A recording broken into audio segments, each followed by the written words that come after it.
최근에 경매에 돌아가는 경매 시장 분위기에 대해서 한번 얘기를 한번 해보려고 한번 자료를 한번 만들어 봤습니다. 제가 이제 경매를 가르치고 이제 교육생들도 이제 계속 공부들을 열심히 하고 있는데 요즘 경매가 어떻게 돌아가는가에 대해서 되게 궁금한 분들이 있을 거예요. 지금 뭐 다들 아시겠지만 최근 한 3, 4개월간 여러 가지 규제들이 많이 나왔습니다. 그리고 대부분 다 다주택자 규제, 막 취득세도 막 엄청 올리고 양도세도 막 이제 70%까지 올린다고 하죠. 그리고 보유세도 막 엄청 올려가지고 뭐 한 채만 가지고 있어도 막 보유세를 막 4천만 원, 6천만 원 낸다 막 이런 기사들이 막 쏟아지잖아요. 그래서 규제가 막 계속 중첩되는 게 지금 몇 년째 이어지고 있다 보니까 사람들이 가뜩이나 겁을 먹었는데 요번에 최근 3, 4개월 동안은 막 더 막 강력한 규제들이 나오면서 더더욱 겁을 먹게 되었습니다. 그런데 이 많은 분들이 경매랑 일반 매매랑 이 반대라는 걸 잘 모르세요. 그래서 이 일반 매매 시장이 호황이 되면 경매가 좋은 거 아닌가? 똑같은 거 아닌가? 라고 생각하는데 경매와 일반 매매는 서로 반비례를 이제 이루면서 이제 가거든요. 무슨 소리냐? 이 일반 매매 시장이 호황이 되면은 경매로 싸게 살 수가 없어요. 왜냐면 초보자들이 막 경매 쪽으로 몰려오거든요. 여기서 살 수가 없고 여기서 막 가격이 올라가니까 조금이라도 좀 싸게 사자 하면서 경매 쪽으로 막 사람들이 급격하게 막 몰려옵니다. 그래서 여기가 호황이면 경매는 어찌 보면 불황이에요. 물론 경매로 사서 또 돈을 벌겠지만 원래부터 경매하던 경매 투자자들 입장에서는 왜 요즘에 이렇게 신입들이 많이 들어오냐 하면서 계속 떨어져서 되게 힘들죠. 그런데 반대로 일반 매매 시장이 막 차갑게 얼어붙거나 막 사람들이 겁에 질리면 경매 투자는 되게 호황입니다. 그래서 경매는 두려움이 기준이고 일반 매매는 자만감, 어떤 자신감, 자만심이 기준이라고 보면 돼요. 초보자들이 보통 비트코인 같은 데 가서 돈을 몇 억 날리는 이유가 뭐죠? 남들이 돈을 다 번 뒤에 야 옆집에 누가 돈 몇 억 벌었대. 그래? 야, 나는 하나도 모르는데. 야 너도 해도 돼. 야 다 벌더라 요즘에 막. 마치 그 올해 한 4월 5월 달에 주식시장 같이 야 옆집에 뭐 누가 야 주식해서 막 1억 벌었대. 그래? 뭘로 그렇게 벌었대? 몰라? 뭐 하나 뭐 시젠인가 뭐 하나 샀더니 뭐 10배 올랐다던데? 그래? 그러면 나도 할 수 있을까? 이런 자만심 같은 게 시장에 팽배해지면 일반 매매가 막 올라가기 시작하거든요. 그러니까 지금은 어떤 상황이겠어요? 당연히 다주택을 규제하고 막 취득세 중과하고 막 규제 막 대출도 규제 막 다 규제하니까 초보자들이 사실 많이 떠났습니다. 그래서 지금은 되게 뭔가 좀 약간 평온한 분위기, 입찰장에 사람이 예전에 비하면 확실하게 없어졌어요. 그래서 뭐 본의 아니게 그냥 조금 뭐 깡이 있는 분들이거나 그나마 좀 꾼들이 좀 남아서 뭐 남은 거 없나 뭐 하면서 이렇게 뒤적뒤적 하고 있는 상황이라고 보시면 될 것 같아요. 그래서 지금 경매는 어떤 상황일까 제가 실제 낙찰 사례를 가지고 한번 설명을 한번 해보려고 합니다. 주의하실 거는 일반 초보자들은 이걸 따라할 수가 없어요. 초보자들은 따라할 수 없으니까 주의하세요. 자, 실제로 우리 교육생이 낙찰받은 물건이라서 제가 뭐 돈까지만 표시하고 호실은 표시하지 않겠습니다. 자, 요게 지금 경기도 풍무동에 있는 아파트고요. 감정가 2억 5천인데 한번 유찰돼서 1억 7천5백까지 떨어졌던 물건입니다. 그런데 평수를 보면 41평이에요. 그러니까 전용 면적이 41평이니까 분양으로 치면 50평이 넘어가는 아주 대형 평수죠. 요즘 기준으로는 사실 거의 초대형 평수죠. 50평이라고 하면. 2명이 입찰했습니다. 2명이 입찰해서 1억 8천5백에 낙찰을 받습니다. 자, 층수도 되게 저층이에요. 그리고 평수도 되게 크죠. 자, 구조는 이렇습니다. 그래서 현관 들어오면 방 4개죠. 방 4개의 드레스룸이라고 하긴 좀 그렇고 뭐 그냥 약간의 뭐 공간이죠. 그리고 발코니도 엄청 넓죠. 지금 1700짜리 발코니가 이렇게 지금 거의 12m 정도를 이렇게 만들어 놨으니까 이거 확장하면 엄청 큰 집이죠. 자, 그런데 많은 분들이 이제 일반 매매 개념으로 보면은 큰 평수, 그러니까 너무 큰 평수는 좀 단점이라고 생각하는 분들이 많거든요. 왜냐면은 보통 우리나라 사람들이 30평대를 좋아하고 평수가 너무 크면은 관리비도 많이 나오고 하니까 너무 크면 좀 안 좋은데요 라고 하면서 일반 매매적인 판단을 해버리는데 경매에서는 장점이 될 수도 있습니다. 왜냐? 사람들이 두려워하니까. 경매는 두려움을 먹고 사는 거잖아요. 여기 위치가 어디냐면은 서울이죠. 여기는 서울이고 이건 김포입니다. 그래서 김포 자체가 서울의 9시 방향, 뭐 10시 방향 쪽에 있어요. 그래서 김포 분들은 서울까지 금방 들어온다라고 말을 하지만 사실 김포에서 서울 뭐 중심부까지 들어오는 게 그렇게 쉽지는 않습니다. 서울 외곽에 직장이 있는 분들한테는 김포가 되게 괜찮지만 실제로 이렇게 내부로 들어오려고 하면은 뭐 교통편이나 여러 가지가 아직까지는 좀 불편함은 있어요. 물론 그럼에도 불구하고 여기는 김포의 이제 끝자락이기 때문에 서울에 거의 붙어 있다고 보실 수는 있는 위치긴 합니다. 조금 확대해 보면 김포공항역에서 이제 뭐 골드라인 타고 이렇게 쭉 가면은 여기 이제 지하철도 이제 좀 뚫려가지고 조금 나요. 근데 여기도 뭐 역세권은 아닙니다. 그리고 여기가 아직 좀 뭐랄까 농촌과 도시가 이렇게 같이 있어요. 그래가지고 옆에가 이제 아파트가 보이는데 살짝 고개를 돌리면은 막 비닐하우스랑 막 논밭이 막 있거든요. 산도 막 많고. 그래서 아직까지는 김포가 그렇게 막 아주 이렇게 뭐 도심의 느낌까지는 안 나거든요. 조금 더 확대해 보면 이렇습니다. 그래서 풍무동도 아파트가 많고 이제 풍무역까지 생겨서 훨씬 좀 낫죠. 낫긴 낫습니다. 그래도 아직까지는 그래도 좀 수도권 대도시까지의 느낌은 아니에요. 그리고 여기가 지금 검단 신도시가 지금 이제 막 공사를 많이 하고 있는데 여기 검단 신도시의 끝, 그러니까 풍무지구의 또 끝자락 게 있어가지고 어찌 보면 인프라로 치면 가장 좀 뭐 좋은 편은 아니라고 할 수 있는 그런 물건입니다. 자, 그러면 집 앞에 인프라는 좋으냐? 그런 것도 사실은 아닙니다. 왜냐면 여기 보면은 뭐 공장 같은 게 보이죠? 이 파란색 지붕이 다 공장이거든요. 창고 공장이거든요. 그러니까 여기 앞에 이제 버스 정류장도 있고 하는데 앞에 이제 나오면 이제 공장을 좀 이렇게 지나가지고 조그마한 이제 공단 같은 게 있는 거죠. 여기를 지나가지고 이제 쭉 버스 타고 나가면 도심지가 좀 나와서 거기서 이제 지하철 타고 가는 뭐 그런 느낌이라고 보시면 돼요. 주변은 이제 산이고. 그러면 이 설명을 들으면 지금 역세권은 당연히 아니고 신축 아파트도 당연히 아니고 그다음 뭐 로얄층도 아니고 저층이고요. 주변 인프라도 되게 부족하잖아요. 그러니까 좋다고 할 수는 없죠. 그러니까 일반 매매로 내가 이 집을 산다라고 생각하면 되게 좀 부담스러운 느낌이 좀 나죠. 거기다 권리 분석도 문제가 있습니다. 이건 경매를 해본 분들은 좀 이해를 하실 텐데 요거를 보면은 이거 문제가 있는 건데? 라는 분들은 경매를 좀 해본 분들입니다. 뭐냐? 요 임차인이 하나 있는데 요 임차인의 보증금을 내가 물어줄 수가 있어요. 되게 위험한 물건입니다. 그래서 요거를 쉽사리 그냥 이렇게 하면 되는구나 하고 했다가는 큰일 날 수 있으니까 요거는 그냥 참고해서 그냥 보기만 하세요. 자, 거기다가 이게 8월 4일에 입찰이었거든요. 이때 분위기가 어땠냐면은 6.17 대책 터졌죠. 7.10 대책 터졌죠. 거기다가 막 대출 규제 막 한다고 그러고 막 앞으로 다주택 하면은 취득세를 막 8% 12% 때린다고 하죠. 뭐 법인은 막 다 이제 막 뭐 거의 망하게 하겠다는 수준으로 세금을 낸다고 하는데 집을 사지 말라고 했잖아요, 정부가. 그러니까 분위기가 그렇게 좋지 않단 말이죠. 8월이면 되게 안 좋을 때였습니다. 그런데 이 교육생은 이제 입찰하기로 합니다. 그래도 제가 어떻게 한번 해보겠습니다. 이 분위기를 제가 한번 반전시켜 보겠습니다. 남들이 두려워할 때 저는 뛰어듭니다. 이런 마음이었겠죠? 그래서 현장에서 막 여러 가지 조사를 합니다. 막 하는데 결국에 알아냈어요. 뭐냐? 거기 있는 임차인이 가족이다. 가족이라는 거. 그냥 어떤 제3자 임차인이 아니고 가족이 소유자네 집에서 그냥 가족이 그냥 살고 있었다는 것을 미리 알아냅니다.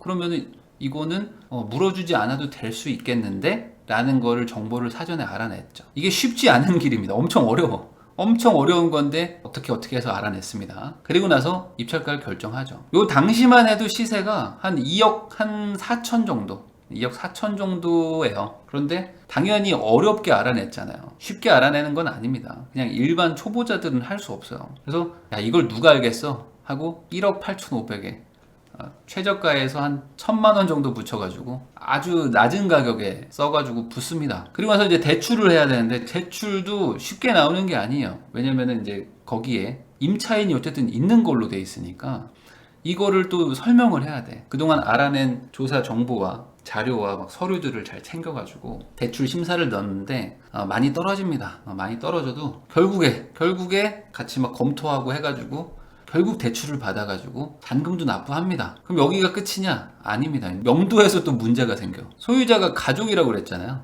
그래서 아들이 가지고 있는데 어머니가 사는 걸로 돼 있었을 겁니다. 그래서 야, 이게 쉽지 않겠다. 쉽지 않겠구나. 미리 예상은 했어요. 그렇지만 사전에 조사한 게 있고 거기다가 이제 근거 자료들을 가지고 명도를 안 해주면 안 된다 라는 식으로 잘 대화를 또 했어요. 이분이 또 나름 처음 하는데도 또 잘하신 편이에요.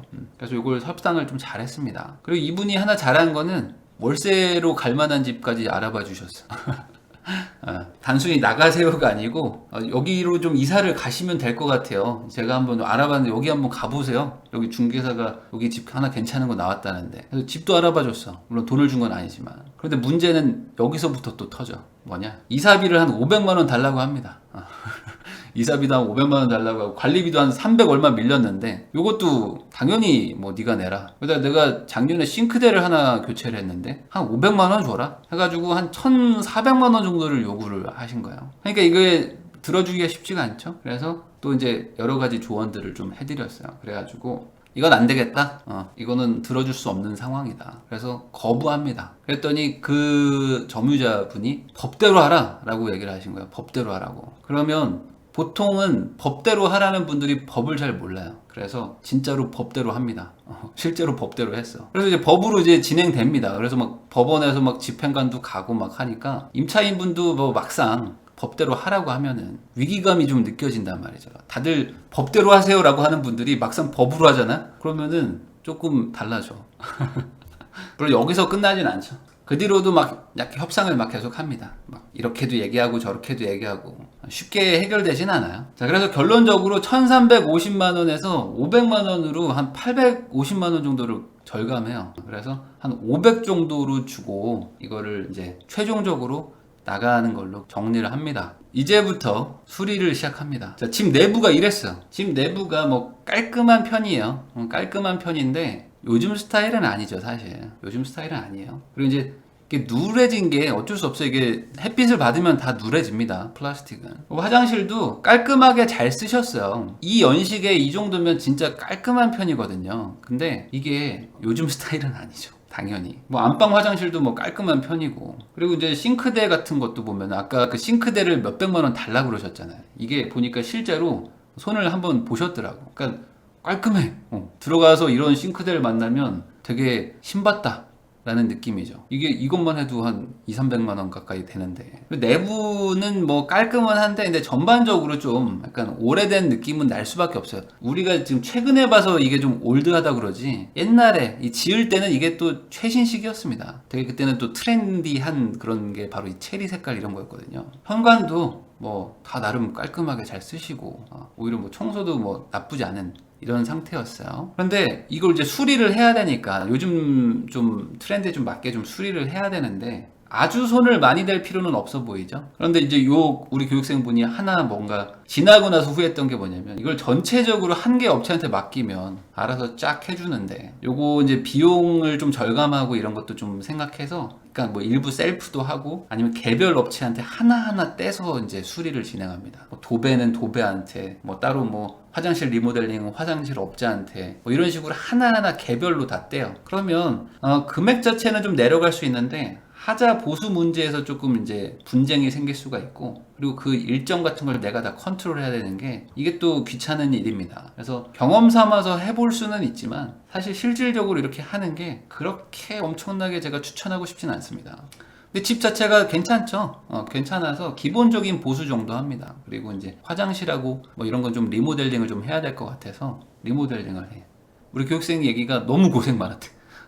이거 한번 해보니까 너무 힘들다. 그래서 다음부터는 그냥 업체 하나한테 맡겨라. 일괄 도급을 받아가지고 하는 업체한테 맡기는 게 좋다. 그래야지 편하지. 내가 이제 하나하나 이제 업자들 잡아다가 이제 일을 시키면 고생 많다라고 말씀을 해드렸어요. 근데 그 와중에 좋은 소식이 와. 뭐냐? 제가 여기다 물음표 붙여놨죠. 이제 이게 한 9월달 얘기입니다. 9월쯤에 임대차 3법의 부작용이 이제 막 본격적으로 터지기 시작합니다. 그래가지고 막 전세가 막 급감해. 전세 매물이 급감하고 전세가 막 폭등하기 시작하는 거예요. 그리고 막 뭐 김포고 뭐 어디고 다 전세가 없어.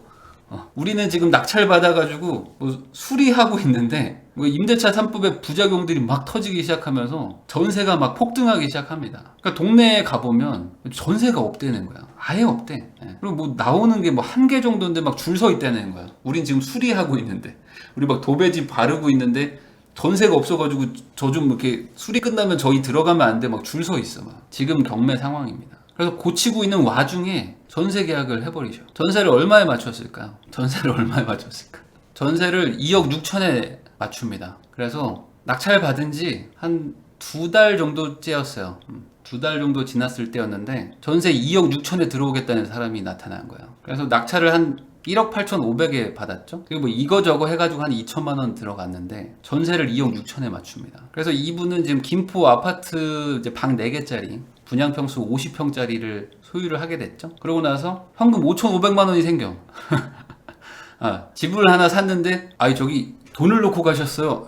뭐라고요? 아니 여기 지금 돈가방이 하나 있는데 뭐 하나 가져가셔야죠. 집에 와서 열어봤더니 5,500만 원인 거예요. 뭘 집을 하나 샀는데 당연히 투자금은 제로겠죠. 그리고 수익률은 이제 무한대입니다. 무한대. 이분만 있는 게 아니에요. 뭐 한 분 더 있고 뭐 몇 분 더 있습니다. 지금 이런 상황인 분들이 몇 명 더 있어요. 이 임대차 3법의 부작용의 혜택을 온몸으로 맞은 분들이 몇 명 계십니다. 현재 지금 수리는 이제 마무리 단계고요. 전세 입주는 이제 12월 중순쯤 이제 들어올 겁니다. 그러면 전세금을 받아가지고 대출을 갚으면 이제 그만이겠죠. 그 타임라인을 보면 이제 8월에 낙찰을 받았는데 이 낙찰을 받을 때도 되게 힘들었죠. 조사를 많이 해야 되니까. 거기다가 막 이 큰 평수에 역세권은 전혀 아니고 현장 앞에 그 인프라도 뭐 이렇게 좋은 편은 아닌데 상대적으로 거기다 막 분위기 안 좋을 때 막 다들 막 겁나가지고 두려워할 때 그때 이제 경매로 들어갑니다. 그러고 나서 대출도 막 엄청 고생 많았죠. 그리고 수리도 막 고생 많이 하고 있었죠. 수리는 막 고생하면서 막 하고 있는데 다행스럽게도 이제 막 부작용들이 막 터지기 시작하면서 이 전세를 2억 6천을 맞추면서 모든 게 이제 뭐 추억이 됐죠. 그래서 이제 한 달 뒤 정도 되겠죠? 한 달 뒤 정도 되면은 이제 현금 5,500만 원이 생깁니다. 그러면은 이제 집도 하나 있고 현금도 생기고 나중에 매각하면은 당연히 뭐 시세 차익도 있겠죠. 앞으로 뭐 그 전세가 뭐 조금 더 올라갈 수도 있고. 그럼 이게 누구나 가능할까요? 안 됩니다. 누구나 가능하지 않아요. 그게 문제죠. 경매는 절대로 쉽지가 않고요. 경매가 쉽다고 말하는 분들은 쉬울 수도 있는데 사실 그렇게 쉽진 않습니다. 경매는 그렇게 쉽지가 않아요. 배우는 건 되게 쉽거든요. 근데 행동이 되게 어려워요. 배우는 건 사실 뭐 어렵지 않습니다. 근데 그렇게 하세요라고 하면은 할 수가 없어요. 겁이 나거든요. 제가 맨날 하는 소리가 생각이 행동을 바꾸고 행동이 인생을 바꾼다고 하는데 대부분의 사람들이 인생을 바꾸고 싶어 하거든요. 근데 생각이 안 바뀌어. 생각이 안 바뀌니까 행동하지 않거든요. 행동을 안 하니까 인생이 안 바뀌거든요. 인생이 안 바뀌니까 뭘 하냐면 남 탓을 해. 남 탓을 하든지 포기를 합니다. 근데 인생을 바꾸고 싶으시면은 생각을 바꿔야 돼요. 그래야지 뭐가 달라지거든요. 그런데 문제는 뭐냐면 남이 돈 버는 건 엄청 쉬워 보이거든. 남의 생각을 배워야 되는데 남이 한 행동만 봐요. 저렇게 하면 돈 버는 거구나. 그래서 나도 저렇게 했더니 안 돼. 왜 쟤는 되는데 난 안 되지? 생각의 차이가 있어서 그렇죠. 그래서 겉에서 보면은 되게 쉬워 보여요. 근데 막상 하라고 하면은 나는 그게 잘 안 돼. 겁나거든요. 아까도 말했지만 경매는 남의 두려움을 돈으로 바꾸는 작업이야. 그러니까 실제 낙찰가 자체도 거의 한 5천만 원 정도 싸게 샀고 전세도 엄청 높게 맞췄죠. 그러니까 싸게 사면서 전세를 엄청 높게 맞춰버리니까 이런 일이 일어나는 거죠. 근데 이런 일이 아무에게나 일어나는 건 아닙니다. 어려운 일이죠. 그러니까 항상 위기와 기회는 같이 온다고 하잖아요. 지금 경매 시장 분위기는 다 똑같습니다. 경매라고 해서 뭐 취득세가 안 나오는 것도 아니고 물론 취득세만큼 조금 감면해서 사기는 하지만 다주택자들은 경매를 하기가 쉽지는 않아요. 근데 그건 일반 매매도 마찬가지죠. 다주택을 늘리는 건 되게 힘든 상황입니다. 정부 정책이 지금 그 다주택을 더 하게 하는 거를 어떻게든 막고 있기 때문에 다주택자들이 못 들어와. 그러니까 반대로 지금 경매 시장은 계속 돌아가는데 그럼 누군가는 낙찰을 받을 거 아닙니까? 그러면 무주택자들한테는 지금 경매하기가 좋은 시절이겠죠. 왜냐하면 다주택자들은 경매하기가 어려우니까. 그러면 무주택자들이 경매를 하면 좋은데 문제는 뭐죠? 무주택자들은 경험이 없죠. 그러니까 겁이 나. 그러니까 저거 해서 되나? 하면서 나는 우선 나중에 해야 되겠다. 1주택자도 가능은 합니다. 비규제 지역들을 투자가 가능하거든요. 근데 막 2주택, 3주택, 막 5주택 막 저처럼 막 수십 채 있고 막 이런 사람들은 더 늘리기가 쉽지가 않아요. 취득세나 이런 거 규제가 많아가지고. 그러니까 지금 막상 경매를 하기 좋은